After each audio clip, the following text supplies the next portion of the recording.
Bonjour à tous, dans cette vidéo je vous propose une équation du second degré avec des coefficients qui dépendent d'un paramètre, ici θ réel. Donc pour résoudre cette équation, on va tout de suite faire comme d'habitude. Quand on a une équation du second degré, on va écrire les coefficients A, B et C. Alors A vaut 1, B vaut donc ici moins 2 fois sinus θ et C vaut 1. Le discriminant, donc b carré, moins 2 sinus θ au carré, moins 4 fois a fois c, c'est-à-dire, quand on met au carré moins 2 sinus θ, c'est comme si on mettait au carré 2 sinus θ, donc il reste 4 sinus carré θ moins 4. Alors le signe de ça, c'est négatif. Pourquoi? Parce qu'en factorisant, on a donc ici 4 sinus carré θ moins 1. Et donc, on va étudier le signe. Alors, il y a deux cas. Parce que, évidemment, sinus carré θ moins 1, est-ce que ça peut faire 0? Donc, premier cas,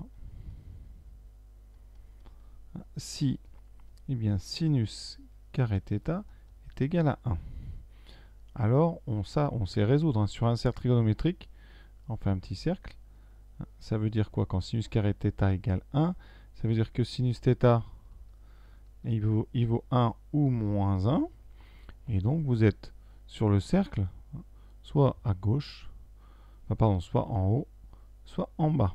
Donc, en termes d'angle θ, c'est-à-dire que θ, il vaut pi sur 2 plus 2kπ avec k appartenant à z, ou alors moins pi sur 2 plus 2kπ, donc on va faire les deux, ou θ égale moins pi sur 2 plus 2kπ, k appartenant à z. On peut regrouper les deux en disant donc que θ est égal à pi sur 2 modulo pi, c'est-à-dire plus un multiple de pi.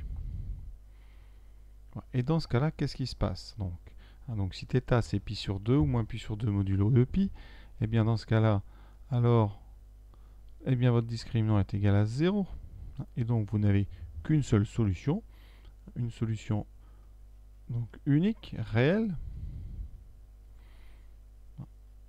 qui est donc ici z0 moins b sur 2a, c'est-à-dire 2 fois sinus θ sur 2, c'est-à-dire sinus θ. Et comme on vient de le dire, sinus θ vaut 1 ou moins 1, mais ça nous fait comme ça deux cas possibles. Donc on va faire les deux cas et après on fera ici la deuxième partie importante, c'est si sinus carré θ est différent de 1. Le premier sous-cas, on va dire. Donc premier sous-cas, c'est vraiment pour bien détailler. Si on a sinus θ qui vaut 1, ça veut dire que θ il est en haut, donc c'est donc pi sur 2 plus 2kπ avec k appartenant à z.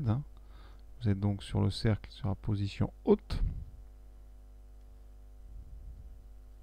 Et dans ce cas-là, votre équation, c'est z2, donc moins 2z plus 1 égale 0. Et effectivement, votre membre de gauche se factorise en z moins 1 au carré égale 0.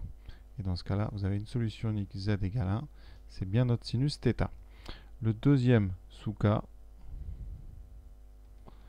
quand sinus θ est égal à moins 1, θ, donc il est sur la position basse du cercle, en moins pi sur 2. Donc vous avez ici la position en bas, c'est-à-dire là, quand le sinus vaut moins 1. Et dans ce cas-là, votre équation c'est z2, on remplace sinus θ par moins 1, ça fait z2 plus 2z plus 1 égale 0. Et donc, l'identité remarquable, z plus 1 au carré égale 0. Et on retrouve, vous voyez, z égale moins 1 comme racine, comme solution double. Voilà donc le premier cas, avec un delta égal à 0, et donc des solutions réelles. Maintenant, le deuxième grand cas, c'est quand sinus carré θ va être différent de 1. Ça nous donne un discriminant strictement négatif. Effectivement, delta, c'était 4 fois sinus carré θ moins 1, comme sinus carré ne vaut pas 1, et qu'on sait que sinus carré est entre moins 1, ça nous donne donc sinus carré θ moins 1 négatif. Pour le prouver, je vous remonte la formule fondamentale de la trigo, c'est que le cosinus carré plus le sinus carré d'un réel, ça vaut 1. Et donc, sinus carré θ moins 1 vaut moins cos carré θ. Comme sinus carré ne vaut pas 1, cos carré ne vaut pas 0. Je rappelle que les positions ici, où le sinus carré vaut 1, on l'a déjà dit tout à l'heure, c'était en haut et en bas. Et c'est exactement les positions où le cosinus s'annule. Donc, conséquence, votre delta ici est strictement négatif. On a donc deux solutions non réelles conjuguées. Alors, on va utiliser les formules. La première, c'est Z1 moins B. Donc, moins B, c'était donc 2 fois sinus θ. Moins I racine de valeur absolue, donc de 4 cos carré θ. Et là, on aura un petit travail pour enlever cette racine carrée divisée par 2. Alors là, on peut déjà simplifier tous les deux parce que le 4 va sortir. Il vous restera sinus θ moins I racine de cos carré θ sur 2 qui a été simplifié. Et donc Z2, c'est Z1 bar. C'est donc sinus θ plus I racine de cosinus carré θ. Alors le sur 2, pareil, a été éliminé parce que vous aviez ici des 2 partout. Donc on a terminé. Alors on va quand même essayer de travailler cette racine carrée de cos carré θ parce que c'est assez intéressant. Alors, la question qu'on peut se poser, c'est est-ce que racine carrée de cos carré θ vaut cos θ? La réponse, ça dépend. Ça serait plutôt non d'ailleurs, mais ça dépend. Pourquoi? Je fais un petit rappel. La racine carrée de x carré, ça n'est pas toujours x. C'est x si x est positif. Et si x est négatif, c'est moins x. Ce n'est tout simplement que la valeur absolue. Pourquoi? Regardez par exemple, racine carrée de moins 2 au carré, ça fait racine de 4 et donc ça fait 2. Ça veut dire qu'ici, si vous appelez moins 2, si vous dites que c'est x, vous ne trouvez pas ici x, mais vous trouverez ici moins x. Donc vous voyez bien qu'il y a un petit problème quand les nombres sont négatifs. C'est pour ça qu'ici, on va devoir séparer en deux cas. Donc premier sous-cas de notre deuxième cas, si cos θ est positif, alors cos θ positif, ça veut dire ici que sur le cercle, eh bien, vous êtes du côté droit. Alors, vous êtes ici, donc sur cet arc de cercle. Et dans ce cas-là, eh bien, la racine carrée de cos carré θ, elle vaut cos θ. Et donc, Z1, c'est sinus θ moins I cosinus θ. Et pour Z2, on aura le conjugué de Z1, c'est-à-dire Z1 bar, donc sinus θ plus I cosinus θ. Maintenant, on va passer au deuxième sous-cas, si cosinus θ est strictement négatif. Alors, le deuxième sous-cas, c'est donc si cos θ est strictement négatif. Dans ces cas-là, on a donc Z1 qui vaut moins B, donc sinus θ, moins donc I racine de module ou valeur absolue de cos carré, ici. Ce qui donne tout simplement sinus θ moins I racine de cos carré θ.